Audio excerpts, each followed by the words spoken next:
Assalamualaikum warahmatullahi wabarakatuh. Selamat pagi, salam sejahtera untuk kita semuanya. Tetap semangat anak-anak Bapak, tetap dijaga kesehatannya. Meskipun kita masih dalam masa pandemi ini, kita harus tetap semangat. Khususnya pada kelas 12 yang akan menghadapi ujian dan ujian. Tetap semangat untuk belajarnya ya. Oke, kita lanjutkan materi sistem kelistrikan kita, yaitu materi baru kita ini mengenai sistem EV. Mungkin tidak asing lagi bagi kalian tentang EV, mungkin sering kalian dengar EV, tapi kita masih belum paham apa itu sih EV. Gimana sih EV? Apakah EV itu tukang penyanyi? Itu EV Tamala, beda lagi. Ini kita sistem EV yang terdapat pada engine yang sering atau hampir seluruh kendaraan yang saat ini digunakan pada mesinnya, yaitu EV.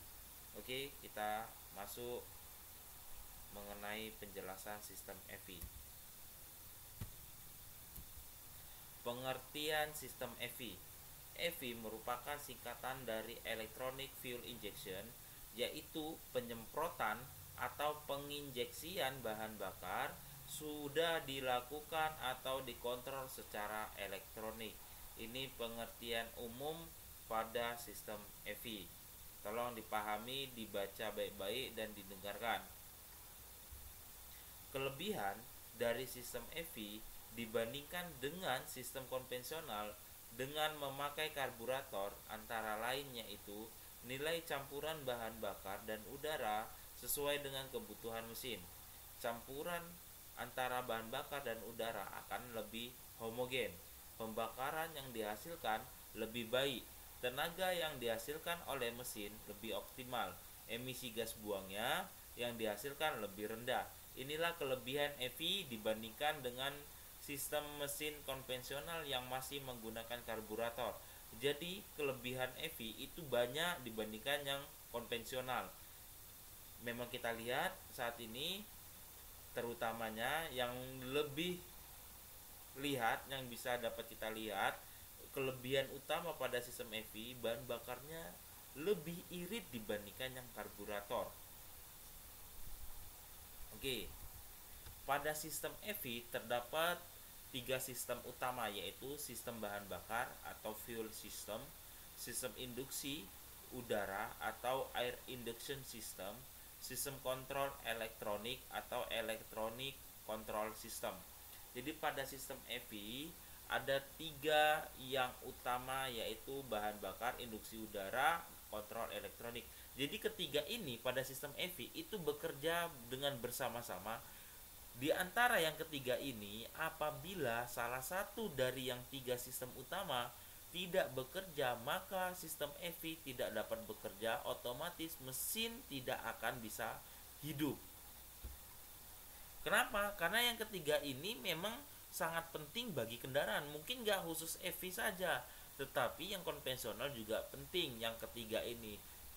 Tapi yang konvensional itu tidak memiliki kontrol elektronik karena masih sistem manual. Itu biasanya mobil-mobil yang keluaran tahun 90-80 ke bawah yang masih menggunakan karburator. Itu sangat kurang efisien, makanya disempurnakan lagi dengan sistem EV. Makanya zaman semakin maju, teknologi juga semakin canggih. Jadi kita tidak boleh tertinggal. Biarpun kita jarang membahas, jarang praktek mengenai ini, tapi kita wajib mengerti tentang EV. Biarpun kita masih praktek menggunakan sistem konvensional atau yang masih menggunakan karburator, tapi kita tidak boleh tidak memahami yang namanya sistem EV, karena memang kendaraan sekarang seluruhnya sudah menggunakan sistem EV. Jadi EV ini atau electronic fuel injection pada mobil itu sangat efisien dan sangat mudah. Memang kita yang tidak memahami, kemungkinan besar tentang EV ini sulit karena semuanya sudah fuel injection. Tapi bagi yang memahami itu sangat-sangatlah mudah, karena untuk sistem pemeriksaan khususnya pada tune up, sistem EVI ini sangat mudah, sangat ringan. Kita nggak perlu kita yang namanya penyetelan katup, tidak perlu yang namanya penyetelan celah platina, itu tidak perlu lagi, karena sudah tidak terdapat yang namanya platina katup, itu tidak ada lagi yang manual, semuanya sudah elektronik. Jadi sistem pengapiannya, sistem sensornya semua sudah menggunakan elektronik. Untuk pemeriksaannya juga kita tidak perlu meraba-raba mengganti semua komponennya, kita hanya memeriksanya menggunakan alat scan. Jadi dengan alat scan kita bisa melihat dimanapun kerusakan pada mesin mobil kita atau pada komponen lain kita, itu dapat dibaca menggunakan alat scan. Jadi sangat mudah, kita tidak perlu lagi yang namanya membongkar sana sini, bekerja dengan keras mencari kerusakannya. Tidak perlu lagi susah-susahnya, karena semua sudah dibaca dengan alat scan. Oke, kita lanjut. Pada sistem EVI pada dasarnya memiliki 3 komponen. Jadi tadi memiliki 3 sistem yang utama. Sekarang sistem EVI memiliki 3 komponen yang utama, yaitu sensor, ECU, dan aktuator.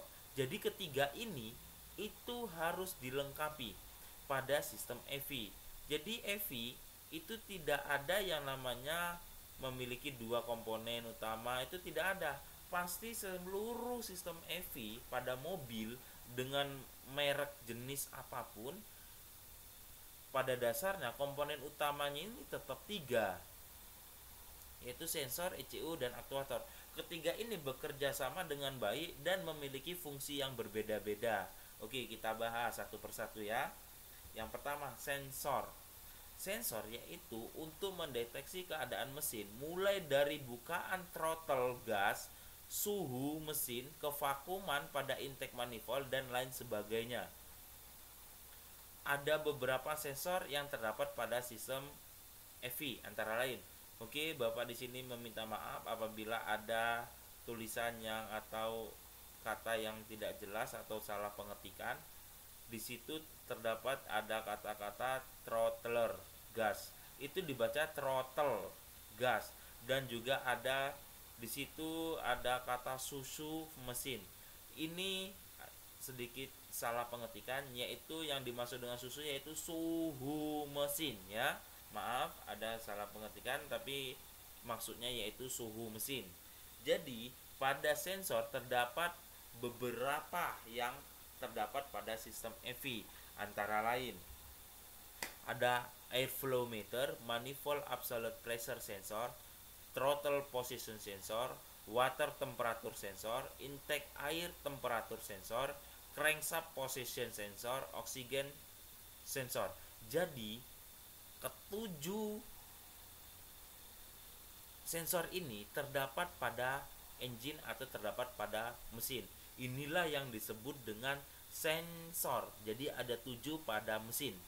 Jadi tugas untuk kalian di materi kali ini yaitu, di situ sudah jelas, di bawah dibaca, tolong jelaskan masing-masing fungsi dari sensor-sensor tersebut.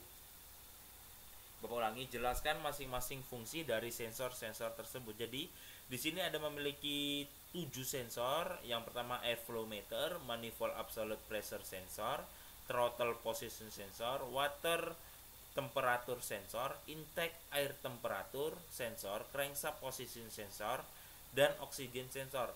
Tolong tugas kalian jelaskan seluruh komponen atau seluruh sensor yang terdapat pada engine yang sudah Bapak jelaskan. Tolong masing-masing kalian jelaskan fungsinya ya. Kalian kerjakan di atas kertas double folio, dan jangan lupa ditulis nama, kelas, dan mata pelajarannya. Dikumpulkan pada hari Sabtu. Tolong dikerjakan dengan yang benar, dengan yang baik, dengan yang rapi. Bapak harap seluruhnya mengerjakan, khususnya kelas 12, karena Bapak harap kelas 12 ini tidak ada lagi masalah dengan nilai ya. Karena nilai kalian ini atau nilai daring tugas-tugas kalian ini akan membantu kalian di saat akhir semester ini. Oke, untuk materi kali ini Bapak tutup, billahi taufiq wal hidayah. Assalamualaikum warahmatullahi wabarakatuh.